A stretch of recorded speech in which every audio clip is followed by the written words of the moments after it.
Hello friends, SG exam YouTube channel पर आप सभी का स्वागत है। दोस्तों, आज के वीडियो में मैं आपको आरपीवीटी और बीएसयू एग्ज़ाम से रिलेटेड मोस्ट इम्पोर्टेंट क्वेश्चन आपके सामने यहाँ पर लेके आ रहा हूँ। ये बायोलॉजी के बहुत ही मोस्ट इम्पोर्टेंट क्वेश्चन है जो एग्ज़ाम में बार बार रिपीट होते हैं, तो इनको मिस नहीं कीजिएगा। नेक्स्ट क्वेश्चन है, बिल्ली और छिपकली के अग्रपाद चलने, व्हेल के अग्रपाद तैरने और चमगादड़ के अग्रपाद उड़ने में सहायक होते हैं। यानी इनके तीनों के जो अग्रपाद हैं वो किसी ना किसी काम में आ रहे हैं और तीनों के जो अग्रपाद हैं वो अलग अलग काम कर रहे हैं। तो बताइए कि ये किसका उदाहरण है। तो ये किसका उदाहरण है? आपके समजात अंग का। किसका उदाहरण है? समजात अंग का उदाहरण है।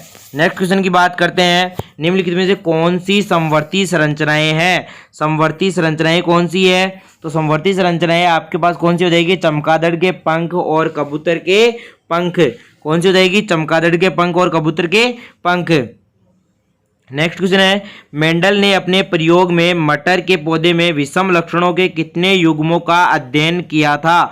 कितने युग्मों का अध्ययन किया था? 7 विपर्यासी लक्षणों का किया था। तो डी ऑप्शन राइट आंसर हो जाएगा। नेक्स्ट क्वेश्चन है, लैंगिक प्रजनन वाले जीव की जनसंख्या में आनुवंशिक विभिन्नता का सबसे सामान्य प्रक्रम निम्नलिखित में से कौन सा है? तो देखिए, दोबारा से पढ़ते हैं एक बार क्वेश्चन को। लैंगिक प्रजनन वाले जीव की जनसंख्या में आनुवंशिक विभिन्नता का सबसे सामान्य प्रक्रम निम्नलिखित में से कौन सा है? तो 434 का राइट आंसर कौन सा हो जाएगा? नेक्स्ट क्वेश्चन का आपके पास डी ऑप्शन राइट आंसर हो जाएगा। कौन सा हो जाएगा? पुनर्योजन। नेक्स्ट क्वेश्चन की बात करते हैं, जीन के एक से दूसरे संलग्न समूह पर चलन को क्या कहा जाता है? यानी जीन एक जगह से दूसरी जगह पे चला जाए तो उसे क्या कहते हैं? उसे कहते हैं स्थानांतरण। क्या कहते हैं? स्थानांतरण। अगला क्वेश्चन है, बहुयुग्म विकल्पी कहाँ उपस्थित होते हैं? बहुयुग्म विकल्पी कहाँ स्थित होते हैं? गुणसूत्रों के एक ही बिंदु पथ पर। कहाँ स्थित होते हैं? गुणसूत्रों के एक ही बिंदु पथ पर।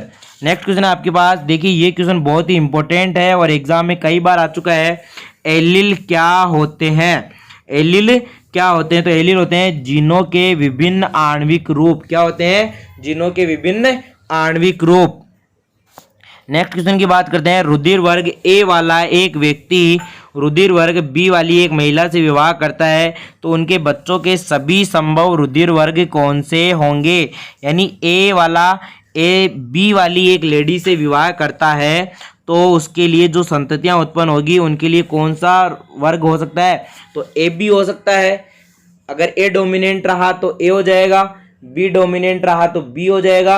अगर ए और बी दोनों डोमिनेंट रहे तो ए बी हो जाएगा और ए और बी दोनों डोमिनेंट नहीं रहे तो कौन सा हो जाएगा? ओ हो जाएगा। इसलिए राइट आंसर कौन सा चला जाएगा? सी ऑप्शन राइट आंसर चला जाएगा।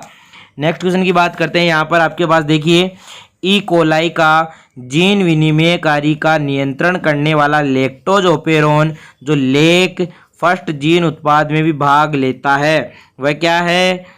तो आपका राइट आंसर हो जाएगा ऋणात्मक और प्रेरणिक, क्योंकि दमनकारी प्रोटीन अनुलेखन को रोक देती है। नेक्स्ट क्वेश्चन आपके पास है, एक वर्णांत व्यक्ति सामान्य दृष्टि वाली एक महिला से विवाह करता है जिसके परिवार का कोई भी सदस्य वर्णांध नहीं है। इस दंपति के पोते के वर्णांध होने की संभावना क्या रहेगी? तो संभावना कैसी रहेगी? बिल्कुल नगण्य रहेगी। यानी जो लेडीज है उसके आसपास में ही कोई वर्णांध नहीं है तो वाहक लेडी होती है और उसमें कोई वर्णांध है नहीं तो चांसेस बहुत कम रहेंगे। अगला क्वेश्चन है, संलग्नता शब्द किसने प्रयोग किया? लिंकेज शब्द किसने प्रयोग किया था? लिंकेज किया था आपके H.T. मॉर्गन ने। T.H. मॉर्गन ने किया था सबसे पहले संलग्नता।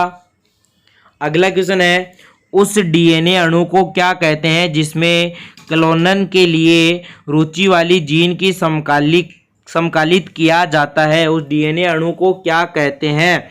उस डीएनए अणु को क्या कहते हैं? संवाहक। क्या कहते हैं? संवाहक। नेक्स्ट क्वेश्चन है, डीएनए का विशिष्ट स्थानों पर काट देना किसके आविष्कार से संभव हुआ है? यानी डीएनए को आप किसी भी जगह से काट सकते हैं। ये किसके कारण संभव हुआ है? रेस्ट्रिक्शन एंजाइम के कारण। किसके कारण? रेस्ट्रिक्शन एंजाइम के कारण। बी ऑप्शन राइट आंसर हो जाएगा। नेक्स्ट क्वेश्चन की बात करते हैं, एक बहुप्रभाविक जीन एक व्यष्टि में बहुविध लक्षणों को नियंत्रित करता है। किसको नियंत्रित करता है? बहुत सारे लक्षणों को नियंत्रित करता है।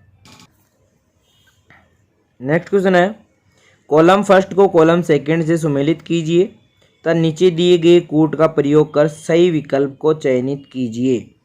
देखिए इसमें आपका फर्स्ट है, आपस में जुड़े स्त्री केसर क्या कहलाते हैं? तो ये क्या कहलाते हैं? युक्तांडपी। तो ए का आंसर कौन सा हो जाएगा आपका? थर्ड ऑप्शन राइट आंसर हो जाएगा। नेक्स्ट क्वेश्चन है, युग्मकों का बनना। तो युग्मकों का बनना क्या कहलाता है? युग्मक जनन। क्या कहलाता है? युग्मक जनन। तो बी का फर्स्ट आंसर हो जाएगा। नेक्स्ट क्वेश्चन है आपके पास, उच्चतर एस्कोमाइसिटीज के कवक तंतु। उच्चतर एस्कोमाइसिटीज के कवक तंतु कैसे होते हैं? द्विकेंद्रकीय होते हैं। तो सी का फोर्थ आंसर हो जाएगा। लास्ट क्वेश्चन है आपके पास, एकलिंगी मादा पुष्प, तो उसको क्या कहते हैं? स्त्री केसर। तो आपके पास चारों ऑप्शन राइट आंसर हो जाएंगे। तो इसके अकॉर्डिंग आपका डी ऑप्शन राइट चला जाएगा। ठीक है, नेक्स्ट क्वेश्चन की बात कर लेते हैं। नेक्स्ट क्वेश्चन आपके पास, ऑक्सीडेटिव फॉस्फोरिलेशन होता है। ऑक्सीडेटिव फॉस्फोरिलेशन होता है क्रियाधार के ऑक्सीकरण के दौरान इलेक्ट्रॉन के अलग किए जाने से उत्पन्न ऊर्जा द्वारा एटीपी का निर्माण।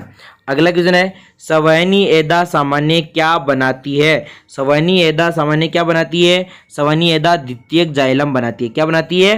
द्वितीयक जाइलम बनाती है। नारियल के फल का कौन सा प्रकार होता है? तो कौन सा होता है नारियल का फल? अस्टिल फल होता है। कैसा होता है? अस्टिल फल होता है। नेक्स्ट क्वेश्चन की बात कर लेते हैं। नेक्स्ट क्वेश्चन आपके पास, निम्नलिखित में से कौन मृत कोशिकाओं का बना होता है? मृत कोशिकाओं का कौन बना होता है? काक बनी होती है। क्या बनी होती है? काक बनी होती है। अगला क्वेश्चन है, मूल रोम किस क्षेत्र से विकसित होते हैं? मूल रोम किस क्षेत्र से विकसित होते हैं? परिपक्वन क्षेत्र से। कौन से? परिपक्वन क्षेत्र से। अगला क्वेश्चन है, बोगनविलिया में कांटे किसका रूपांतरण होते हैं? बोगनविलिया में कांटे किसका रूपांतरण होते हैं? तने का रूपांतरण होता है। किसका होते हैं? तने का रूपांतरण होते हैं। नेक्स्ट क्वेश्चन है, अंतःकाष्ठ के संदर्भ में निम्नलिखित में से गलत कथन चुनिए। तो अंतःकाष्ठ के लिए गलत कथन कौन सा हो जाएगा? यहाँ पर यह जल और खनिजों का चालन कुशलता से कर सकती है, नहीं कर पाती है। अगला क्वेश्चन है, द्विनिषेचन किसके द्वारा प्रदर्शित किया जाता है? द्विनिषेचन किसके द्वारा प्रदर्शित किया जाता है? आवर्तबीजी पादपों के द्वारा। किसके द्वारा? आवर्तबीजी पादपों के द्वारा। अगला क्वेश्चन है, नारियल में खाने वाले भाग की रूपात्मक प्रकृति क्या होती है? कौन सी प्रकृति होती है? भ्रूणपोष खाया जाता है। अगला क्वेश्चन है, वे पुष्प जिनमें अंडाशय में एक बीजांड होता है और वे एक पुष्प क्रम से बंधे होते हैं, सामान्यतः किसके द्वारा परागित होते हैं? किसके द्वारा होते हैं? वायु के द्वारा परागित होते हैं।